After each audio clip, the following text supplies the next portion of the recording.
Deep in the heart of Texas lies one of the most dangerous natural wonders known to man, Jacob's Well, a crystal-clear spring luring adventurers with promises of beauty, but hiding a dark and deadly secret beneath its surface. In November 1983, two experienced divers set out to conquer the mysterious depths.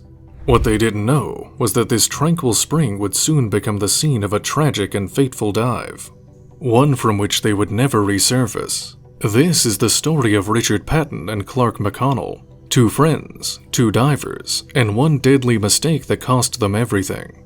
A former Navy diver who operated a local dive shop has decades of experience. To qualify him as an instructor, Don was aware of the risks associated with scuba diving and taught his students with a cautious sense of safety.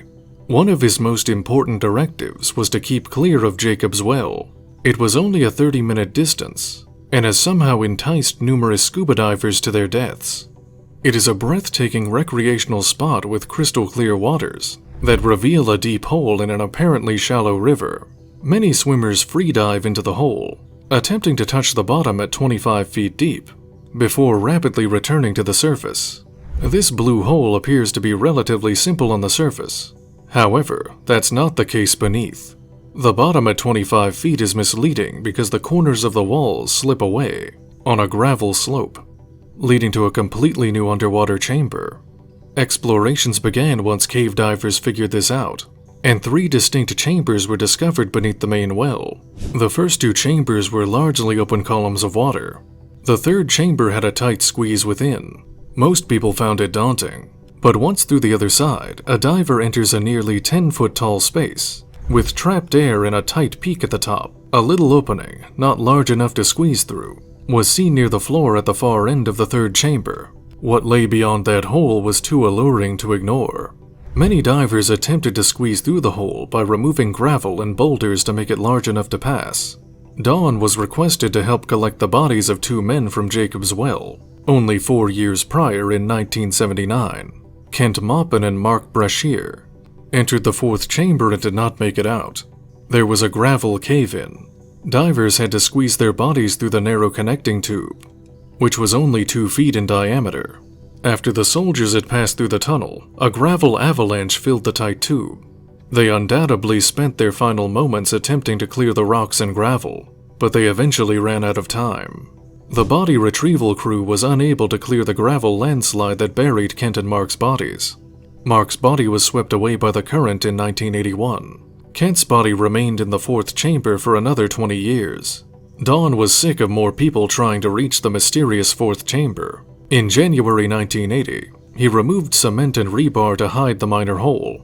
He stopped the passage but left the bars in the middle to allow the water to flow. It appears that this concludes the 4th chamber's story. However, this is not the case. Only months later, divers had removed the bars and cement, leaving a note on the plastic slate reading, "You can't keep us out. Don has done his utmost to save people from themselves.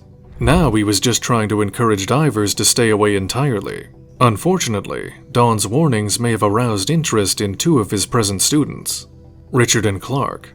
They had heard of Don's body recovery operations, as well as his near-death encounter in the 4th chamber. Don was attempting to enter the 4th chamber when a gravel slip trapped him in the 2-foot narrow crawl space. His arms were pinned, so he couldn't pull the safety line or knock on his tank to draw his teammates' attention. After a few minutes, he had almost given up hope of survival, knowing that he couldn't move and that his air supply would run out in another minute or 2. He describes an unsettling sensation of serenity after realizing that this was it. His tank was empty, and he had swallowed some water. It was at this point that he experienced a violent surge of survival instinct, flailing and kicking enough gravel to push backwards. He backed out of the tube and spotted his diving partner there. His regulator extended so Don could breathe. Don gasped in the air, swallowing part of what he inhaled. The overwhelming fear had turned into relief at simply being alive, but the relief was short-lived. As he began traveling back up through the chambers, the discomfort of the expanding air in his stomach became unbearable. His diving partner's air supply was nearly depleted, so they had to keep climbing upwards to find a way out of the water. At a depth of 100 feet, air is compressed at 58 psi, 4 atmospheres of pressure.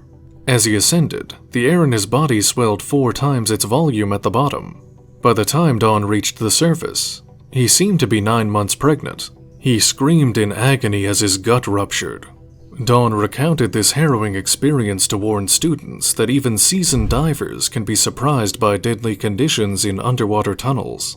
Despite the caution, Richard and Clark saw exploring the Forbidden Cave as an exciting adventure.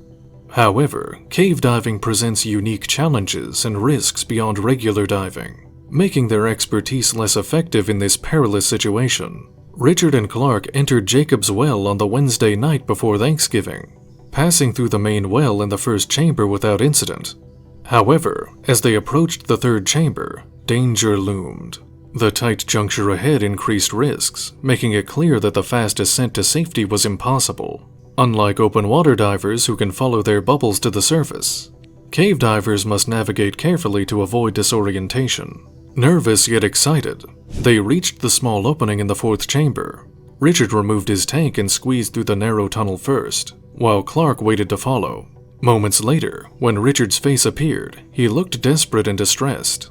Richard burst through the opening, gasping for air, and had no tank. Clark quickly realized and shared his own regulator, allowing Richard to breathe. They began buddy breathing, carefully passing the regulator back and forth as they navigated the tight cave passages. The tunnel between chambers 2 and 3 demanded precise coordination and patience. Each man took turns breathing, then held his breath while passing the regulator in the cramped, silt-filled space. Finally, they reached the first chamber, relieved but disoriented in the dark. As they cautiously climbed towards the exit, an eerie sound stopped them cold. Clark and Richard, trapped in a cave, realized their air tank was empty. Panic set in as they struggled to escape a false chimney. Clark, desperate, swam 75 feet to safety, gasping for air. Tragically, Richard never emerged. Clark, shaken, called for help. Rescue arrived too late. Thanks for joining us on this harrowing journey into the depths of Jacob's Well, where bravery and desperation intertwined in a race against time. Clark's fight for survival reminds us of the fragility of life and the importance of preparedness in the face of nature's mysteries.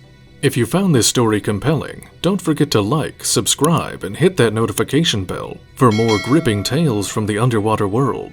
Share your thoughts in the comments below. What would you do in a situation like this?